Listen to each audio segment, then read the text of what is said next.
Assalamualaikum warahmatullahi wabarakatuh. Sahabat Ari, ketemu lagi bersama saya.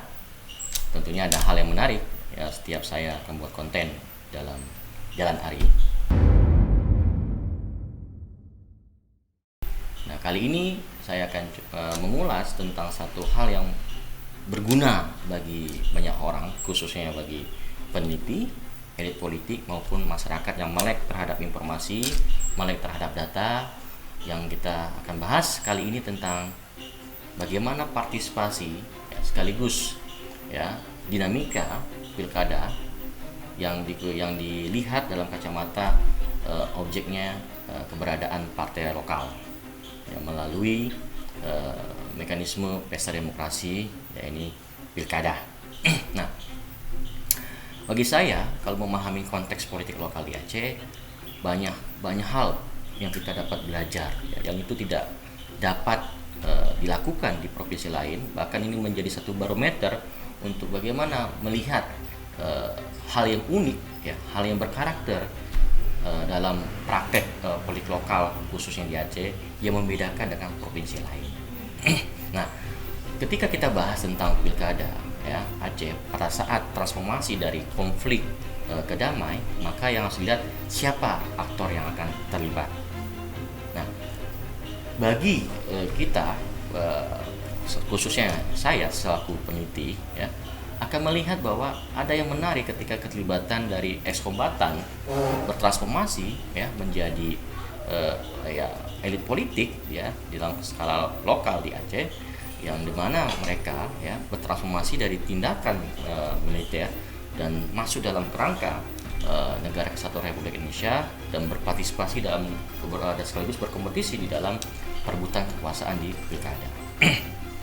Nah, dalam konteks kita bicara reintegrasi politik ekskombatan ke Indonesia, itu ditandain ada dua hal. Setelah dikembalikan hak politik mereka, lalu ada keberadaan partai lokal maupun ada ruang secara khusus dalam pelaksanaan pilkada.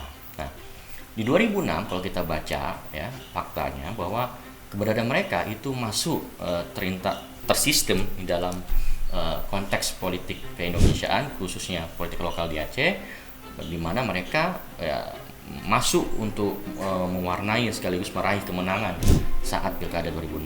Nah, dan itu dibuktikan berhasil mereka di 2006.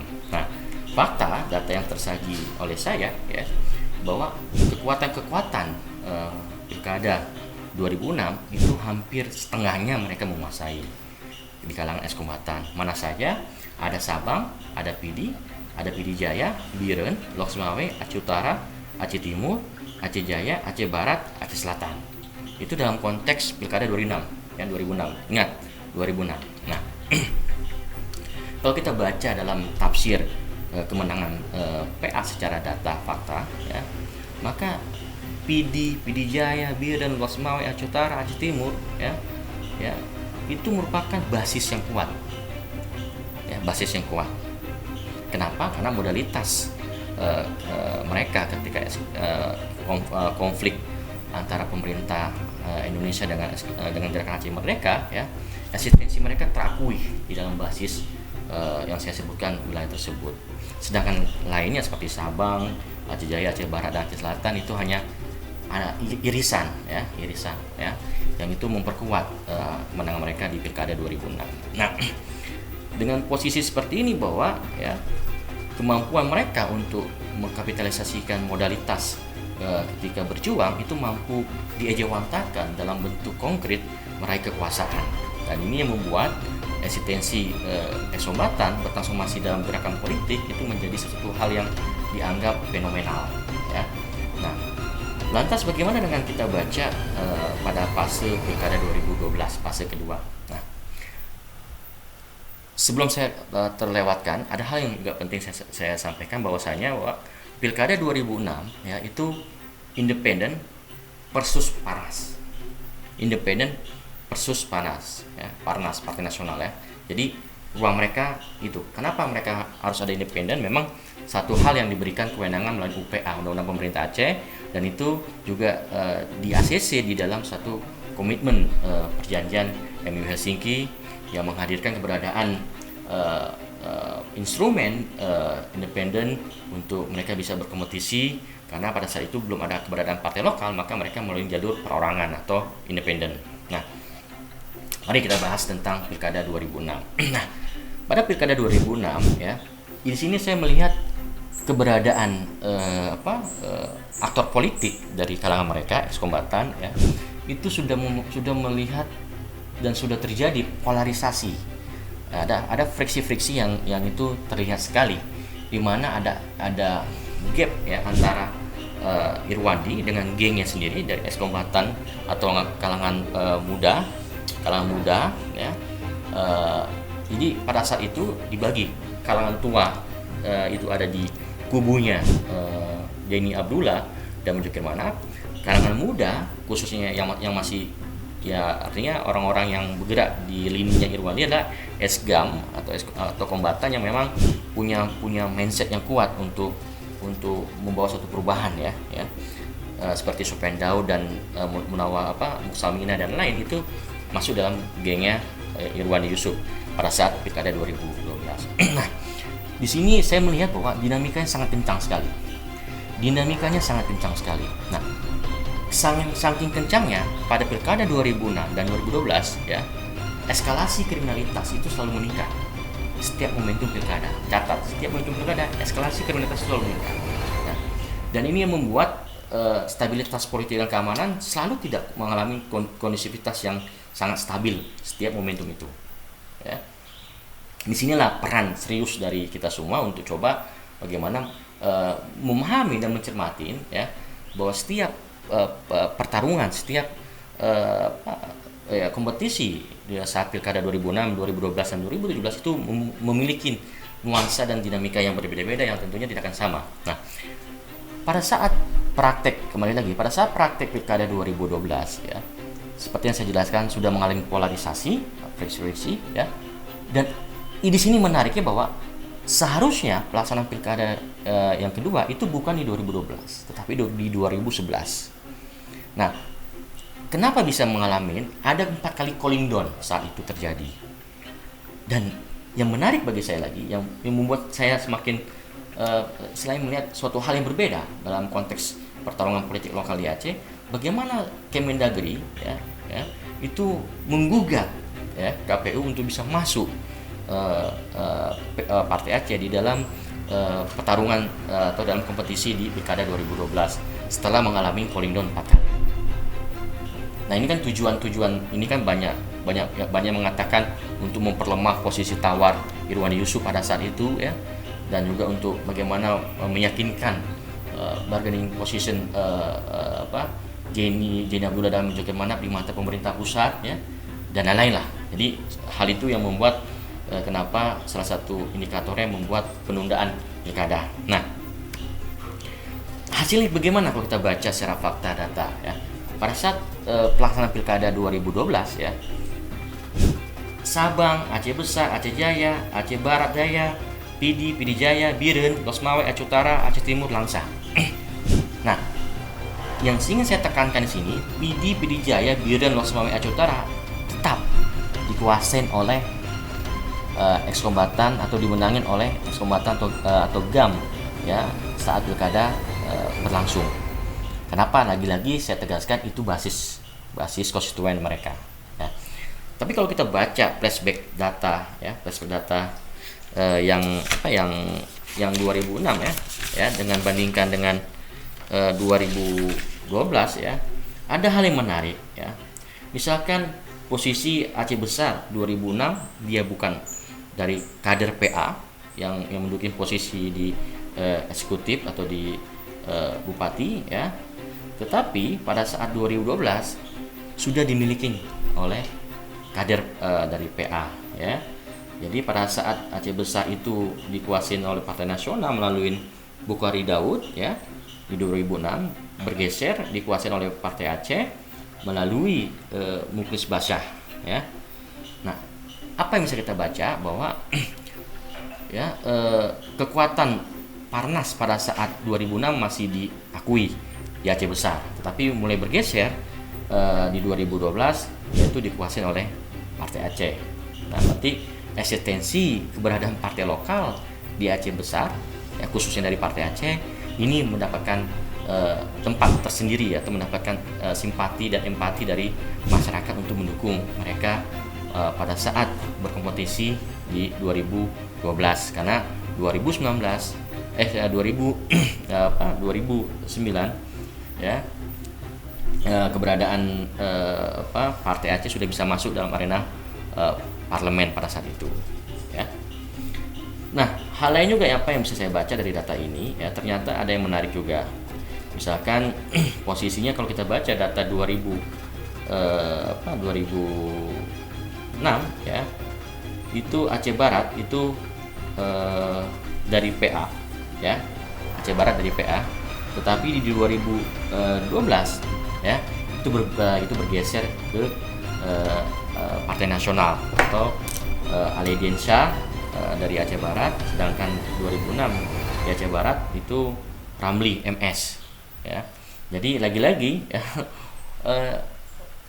fluktuasi dalam dinamika politik lokal di level kabupaten kota, ya, itu sangat terpengaruh juga bagaimana strategi politik dari partainya, dari aktornya, dan juga bagaimana dukungan pemerintah pusat maupun yang paling penting uang yang tersedia dari aktor politik itu sendiri, ya.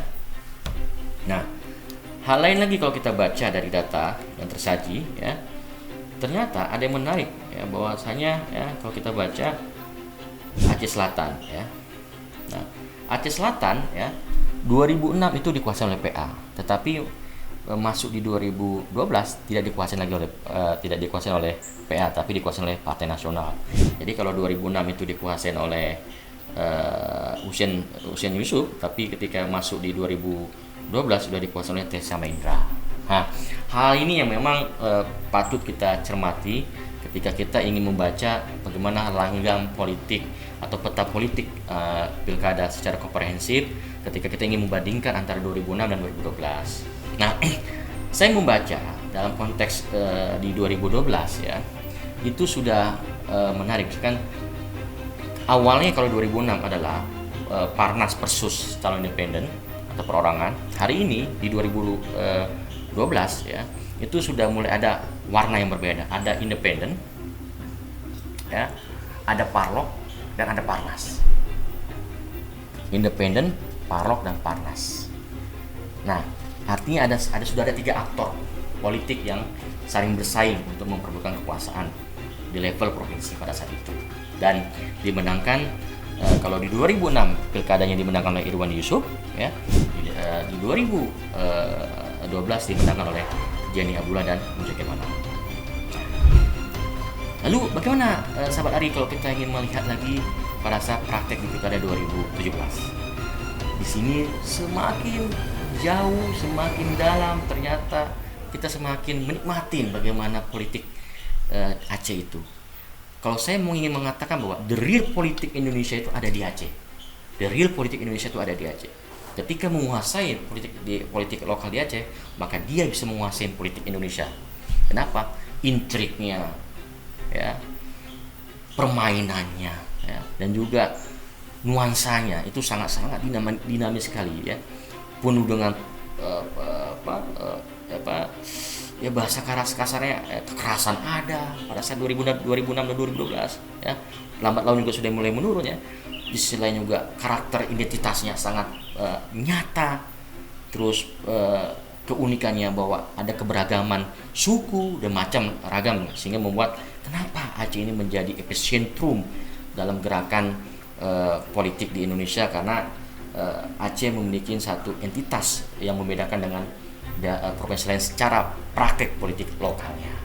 Nah, kalau kita baca di dalam praktek pilkada 2017, ya, saya melihatnya bahwa kalau tadi 2006 cara independen versus Parnas, 2012 Parnas Parlok independen, tetapi sudah mulai ada pergeseran, ada irisan yang itu membuat semakin menunjukkan bahwa kolaborasi itu menjadi satu poin penting dalam praktek pilkada di 2017.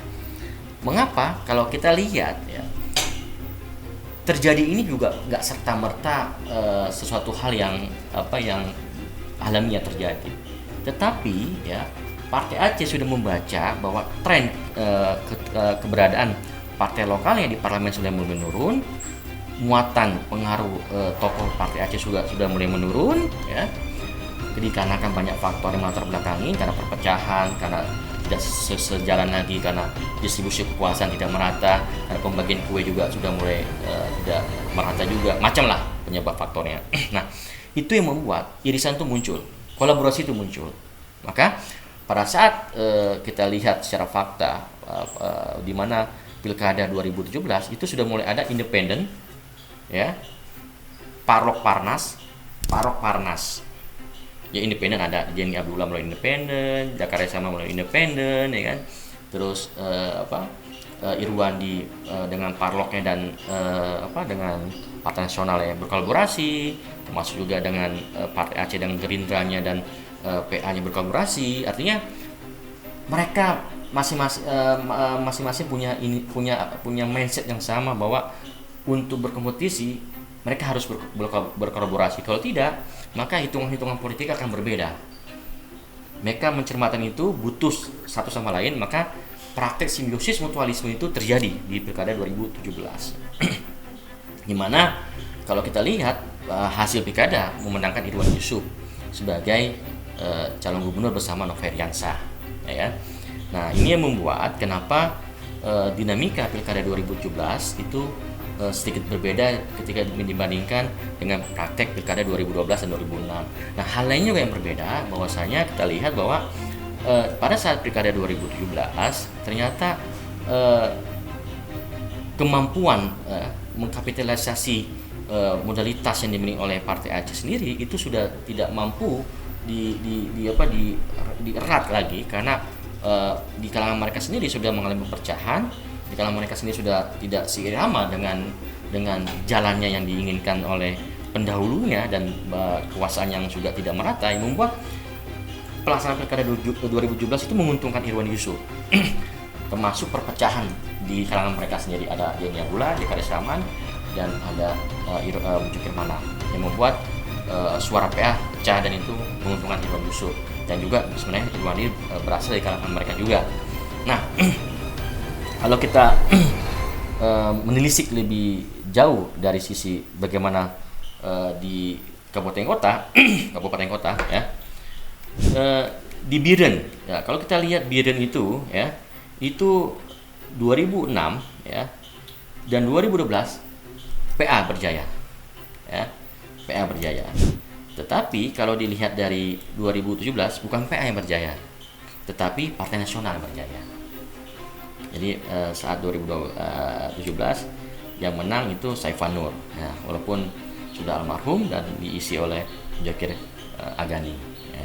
Nah, hal penting yang ingin saya tegaskan sama teman-teman sahabat Ari, bahwasanya, ya, memahami politik di Aceh, ya, itu tidak bisa linier dan kita baca pada permukaan, karena gerakan politik itu yang sebenarnya itu berada pada gerakan yang di bawah, yang tidak nampak, yang dimana kalau bahasa harusnya jangan baca yang tersirat, ya, jangan baca yang tersurat, tapi baca yang tersirat. Bagaimana membaca peta itu harus betul-betul in-depth, mendalam, sehingga kita mendapatkan satu gambaran objektif yang valid, yang itu menjadi satu langkah-langkah bagi kita untuk mencermati dan mengetahui seperti apa, ya, tindakan-tindakan politik dari elit politik, ya, dalam mewarnai sekaligus berkompetisi pada saat terjadinya pelaksanaan pilkada. Nah, bagaimana ke depan 2024, ya?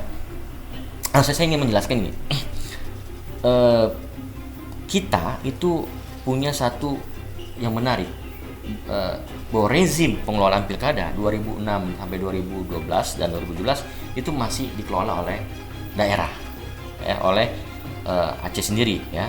Maka rezim itu dipisahkan, rezim pemilu dan rezim pilkada. Kalau di provinsi lain rezim pilkada itu masuk dalam konteks pemilu, ya, tapi di Aceh tidak. Nah, kenapa itu bisa berubah?